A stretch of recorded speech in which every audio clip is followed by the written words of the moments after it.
Welcome to JWL Sports, where we review all the best sports clips from around the world. Now, we're watching a clip of First Things First, talking about all of the issues that the 49ers have had with, being in Vegas. With the poor field, there was a fire alarm going off at 6 a.m., waking people up, and it's kind of absurd at this point.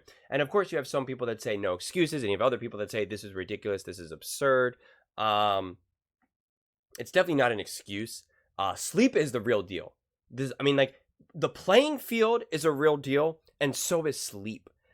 These athletes, for those of you who don't know, when you exercise, when you work out, and you weight train, recovery is so incredibly important, and sleep is at the top of that list.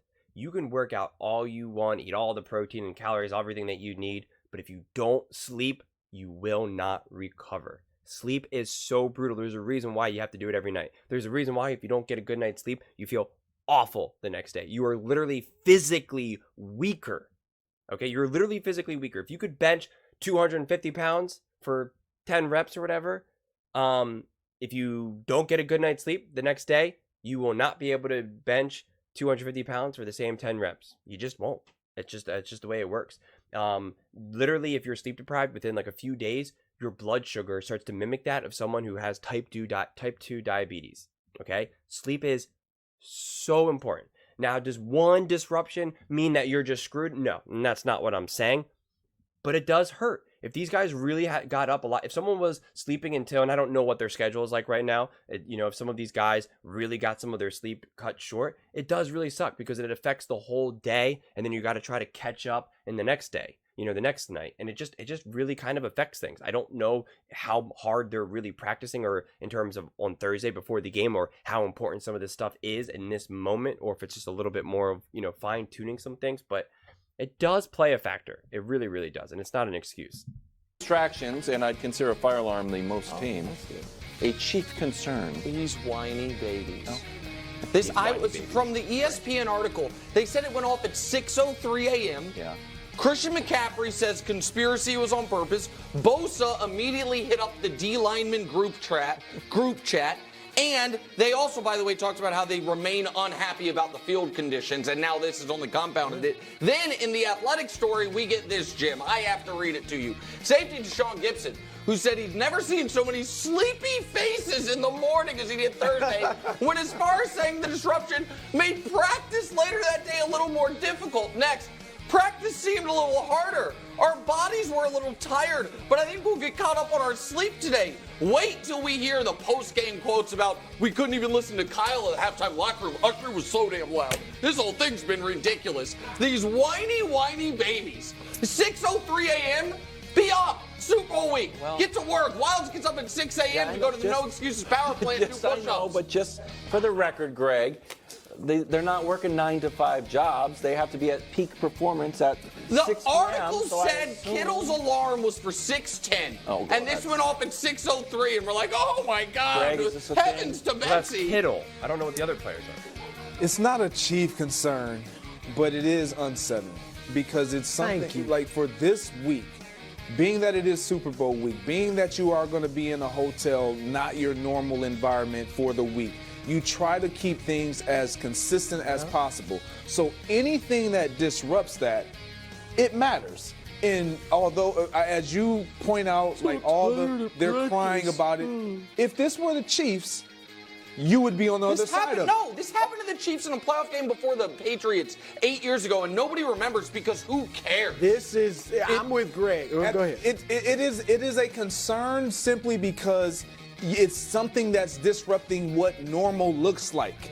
If it were 2 in the morning. However, See, this is where Nick Wright is so obnoxious. Seriously, this is where he's being so obnoxious because he has no idea what he's talking about. He's not an athlete. He's never played true competitive sports at a high level, okay? So what Greg Jennings is saying is 1,000% accurate. And of course, I have never played as competitive as Greg Jennings, but I've certainly played competitive sports more than Nick Wright. And I know exactly what he's talking about. I've been on the road. I've been away for weeks at a time playing sports, sleeping in strange places, and it's like you just need everything to go right. And when you're talking about the pressure and the stakes in front of you, aka the Super Bowl, yes, you want normal. So many things and can go wrong to begin with, and you don't need to be waking up to a fire alarm like that. It's disruptive, even if it is only 5 minutes before you were supposed to wake up.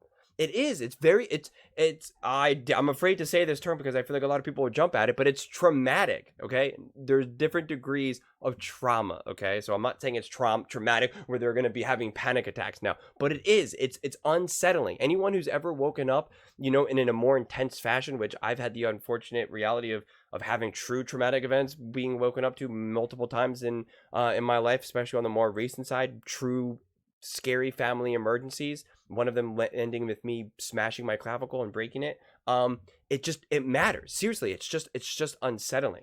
You get a big cortisol, you're getting a hormone dump, and so you're literally getting a physiological reaction, which again, I'm not saying these guys are waking up and they're like, oh my god, fire, fire, fire. I'm not saying that, but it is a disruption and it's not fair. And you know what? Sleep deprivation is literally a form of torture. Okay, it's literally a form of torture. And I'm not acting like these guys got woken up at 3 a.m. or 4 a.m. and that would definitely be even worse.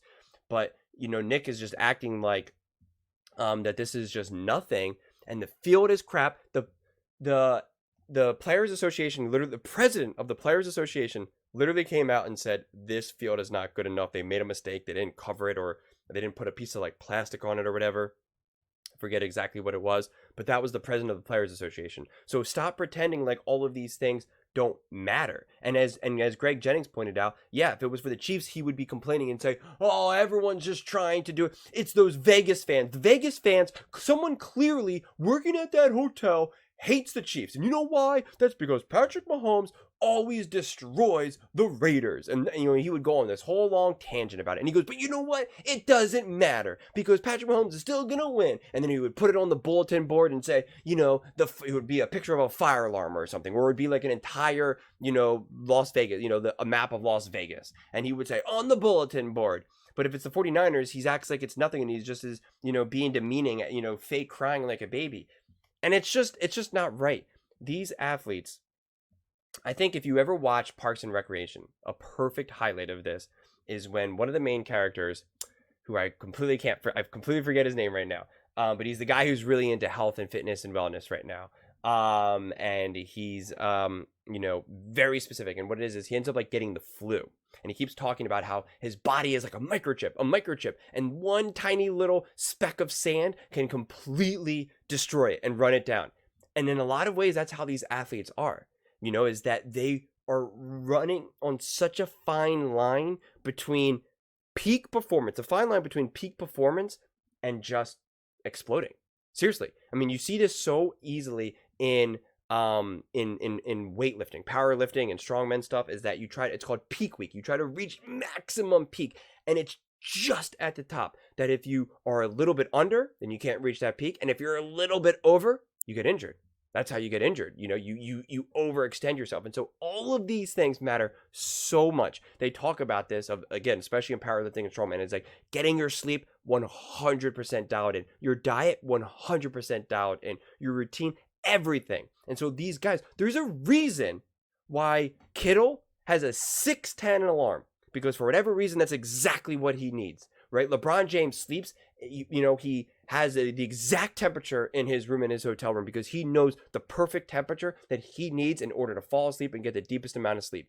All of these things matter. Another quick example I'll give you is that the United States Postal Service cycling team, the ones with like Lance Armstrong and stuff like that, they realized that they travel a lot on the road. And so what they wanted to do is they wanted to make sure that their riders can sleep better. And so what they did is that they had the riders try different pillows. They went through like 100 some pillows. I forget the exact number, but a lot of pillows. And they took all these measurements, blood work, other vitals and stuff like that, and measured their performance and could see which pillow helped them sleep better, thus giving them better performance.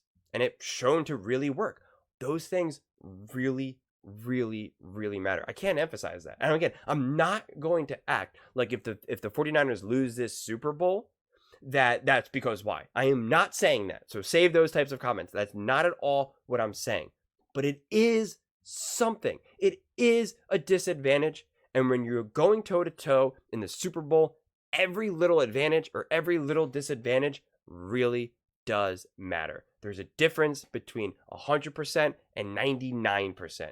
And 100% can edge out 99% in the games like the Super Bowl when it's do or die. That tiny little bit really does matter. And that's why these athletes do every tiny little thing they possibly can do to gain an edge or reduce the risk of having any type of disadvantage. Any little bit helps. And unfortunately, the 49ers have gotten the short end of the stick with this in terms of the field and these crazy distractions like fire alarms going off. It's a real thing. And as I always say, excuses are cheap, reasons are real.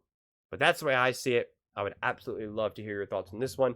Do you believe that the 49ers are just being a bunch of babies and Nick Wright is right? Or do you think that this is absurd? That this is literally the biggest event in American sports, and yet we have poor fields and fire alarms going off, and it's just like, what the heck is going on? I've been to baseball tournaments when I was 15 years old that were run better than this right now. Honestly, no lie. And it's just like, this is the freaking Super Bowl. What are we talking about here? Let me know in the comments below. Would love to hear your thoughts. And please don't forget to subscribe. As I said, we are building an amazing community here, and I would absolutely love to see you part of it. And please don't forget to give this video a thumbs up, as it really does help with the visibility and the algorithm. Thank you so much, and see you next time.